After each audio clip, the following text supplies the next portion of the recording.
Morning all of you my dear student. आज हमारी दूसरी लेक्चर जो संस्कृत व्याकरण का है, वर्ण परकरण। आज हम जानेंगे वर्ण के बारे में।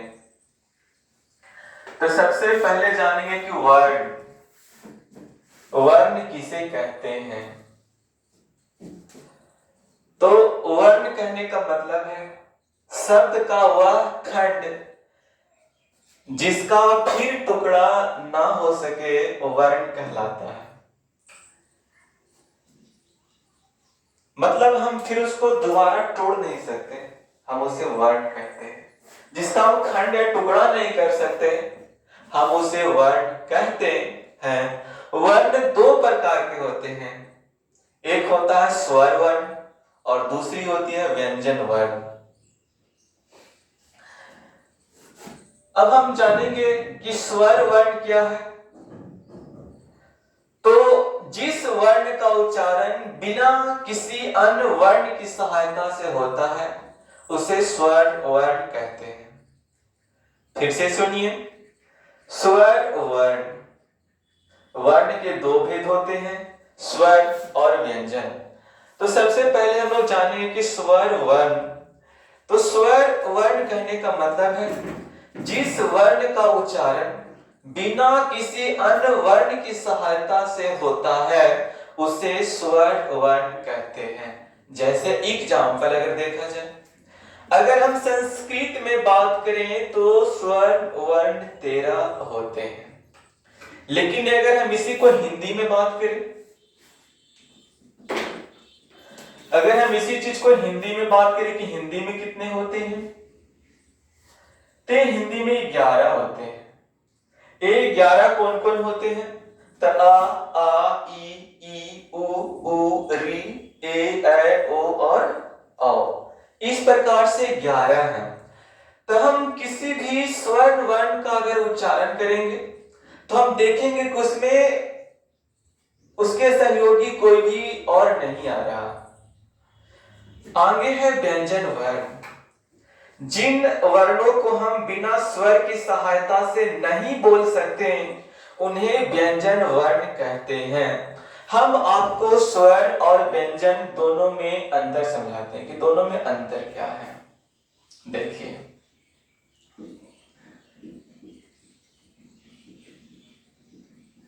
अगर हम स्वर वर्ण का एग्जाम्पल ले लें, जैसे कि अ और इसका ले लें क, तो अगर आप बोलिएगा अ तो इसमें सिर्फ अ आएगा, इसके अलावा और कोई दूसरा अक्षर नहीं आएगा। जैसे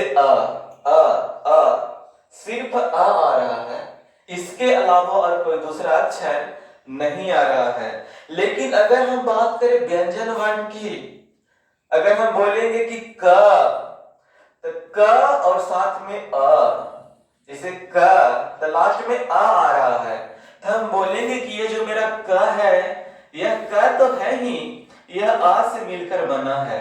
मतलब कि एक व्यंजन जो है उसमें स्वर वर्ण की मदद ली गई है। हम देख रहे हैं कि इस क को बनाने में हम आ का मदद लिए हैं, तब जाके यह व्यंजन बना। हम फिर से एक बार दोहराना चाहेंगे, आज हमारा दूसरा लेक्चर है संस्कृत व्याकरण का।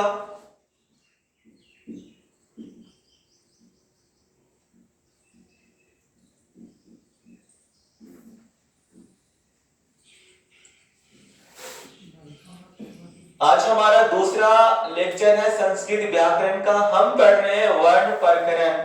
सबसे पहले हम पढ़े कि वर्ण क्या है। तब इसका परिभाषा देखें कि शब्द का वह खंड जिसका फिर टुकड़ा ना हो सके हम उसे वर्ण कहते हैं। ये दो प्रकार के होते हैं, स्वर और व्यंजन। ये दो प्रकार के होते हैं, स्वर और व्यंजन। स्वर वर्ण कहने का मतलब क्या है कि जिस वर्ण का उच्चारण बिना किसी अन्य वर्ण की सहायता से होता है उसे स्वर वर्ण कहते हैं। अगर हम संस्कृत में बात करें तो इनकी संख्या 13 है, अगर हिंदी में बात करें तो इनकी संख्या 11 है। संस्कृत में बात करें तो स्वर वर्ण 13 है और हिंदी में इसकी बात करें तो ये 11 है। 11 कौन कौन है? जस्ट बताए थे, आ ई उ री ए ऐ ओ और औ। व्यंजन वर्ण की बात करें तो जिन वर्णों को हम बिना स्वर की सहायता से नहीं बोल सकते हैं उन्हें व्यंजन वर्ण कहते हैं। जैसे हम जब का बोले तो इसके लास्ट में आ आया, तो आ क्या है? आ स्वर वर्ण है। तो हम जब भी व्यंजन वर्ण को बोलेंगे तो हम यहां से स्वर वर्ण की सहायता लेंगे। हम जब भी व्यंजन वर्ण को बोलेंगे तो स्वर वर्ण की सहायता लेंगे। जैसे का को बोलने में हम आ की मदद लिए। अगर हम बोलते कि खा, तब इसमें क्या बोल सकते हैं? खा जोड़ आ बराबर खा। तब आप बोल सकते हैं खा, तो लास्ट में आ रहा है, तो आ क्या है? आ एक स्वर वर्ण है। तो हम जब भी व्यंजन वर्ण को बोलेंगे तो हम स्वर्ण वर्ण की मदद से ही बोलेंगे। बिना इसके मदद से व्यंजन वर्ण को हम नहीं बोल सकते हैं। अगर हम आगे बात करें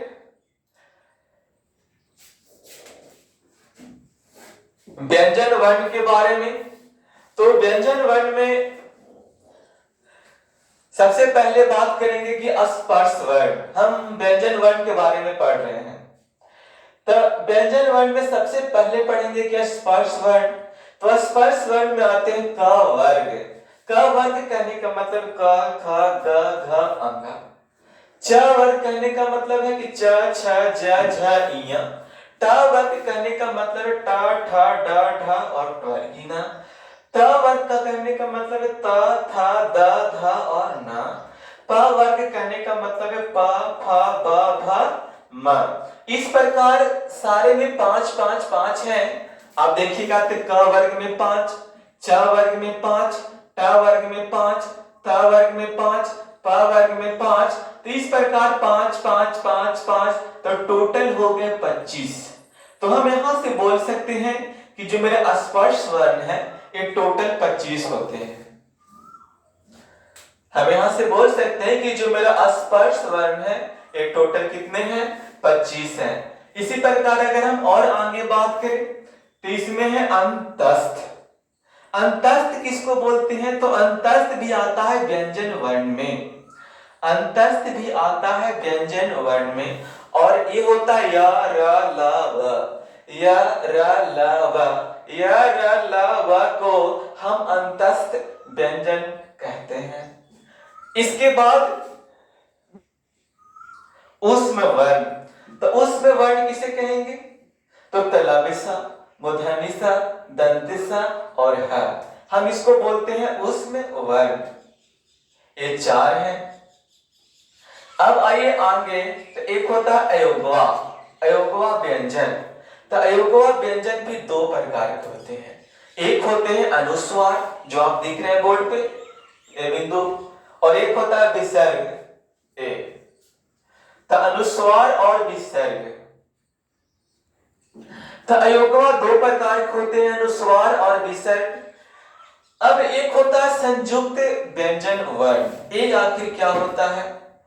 तो आप देख रहे होंगे कि यरा लवा की अगर हम बात करें तो या रा ला वा तलाबिसा मूर्धन्यसा दंतिसा ह, लेकिन इसके बाद भी यरा लवा चलता है।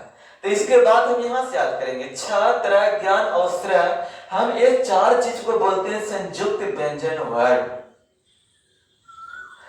ये हम 4 चीज को बोलते हैं संयुक्त व्यंजन वर्ण। फिर हम आगे जानेंगे मात्राएं। तो मात्राएं 10 होते हैं। ये मात्राएं आते कहां से हैं? तो जो हमारे पास 11 स्वर वर्ण हैं वहीं से 10 मात्राएं आते हैं। मात्राएं टोटल 10 हैं। ये आते कहां से हैं? तो मेरे पास स्वर वर्ण 11 है। इसी 11 स्वर्ण वर्ण से 10 मात्राएं आते हैं। जैसे देखिए ये आ है, तो आ का मतलब होता है, मतलब कुछ नहीं, हम इसको थोड़ा इतरा के बोल सकते हैं कि छूछे। ठीक है। ये आ है, तो आ का मतलब हो गया कि गांधी जी के डंडा। हर से ई है, मतलब कि हमर झोपड़ी। दीर्घ ई है, मतलब कि तोहर झोपड़ी। हर से ऊ है, मतलब कि हमर गोड़ टूटल।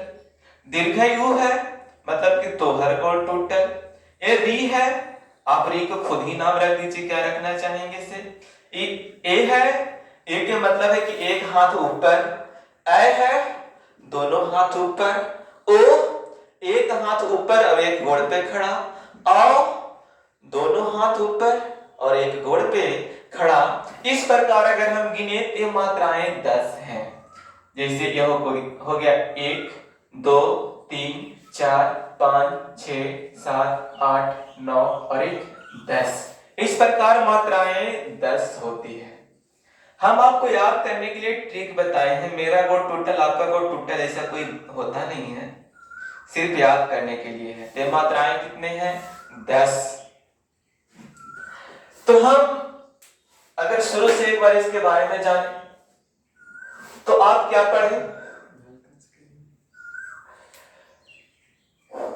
हम जाने कि क वर्ग, च वर्ग, ट वर्ग, त वर्ग, प वर्ग, एक टोटल 25 हुए और एक टोटल 25 को हम बोलते हैं स्पर्श वर्ग। इसके बाद हम यरला में चले तो यरला, इसको बोलते हैं अंतस्थ। उसके आगे चलिए तलबिस, मूर्धन्य, दंतिस, ह, तो इसको बोलते हैं उसमें। अब इसके आगे भी चलिए तो हा के बाद छ आता है, तो छ, त्र, ज्ञान और श्र, हम इसको बोलते हैं संयुक्त व्यंजन वर्ग। इसके बाद होता है अयोगवा, एक होता है अनुस्वार और एक होता है विसर्ग।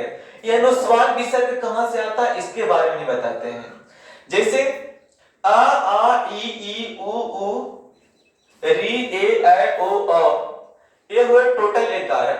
हम इसको तो बोल दिए कि स्वर वर्ण है, लेकिन आप आई में सीखे होंगे कि अन और आह भी होता है। तो अन कहने का मतलब है अनुस्वार और आह कहने का मतलब है विसर्ग। तो इस प्रकार हम लोग आज लेक्चर 2 में वर्ण प्रकरण के बारे में थोड़ी सी जानकारी लिए हैं। अब हम लोग अगले दिन पढ़ेंगे कि जो हम अक्षर पढ़े, जैसे क वर्ग, ट वर्ग, च वर्ग, त वर्ग, प वर्ग, लव, आई, ये सब अक्षर हमारे गले से, हमारे मुंह से किस किस जगह से निकलती है, हम इसके बारे में बंद कर देना। धन्यवाद, आज इतना ही।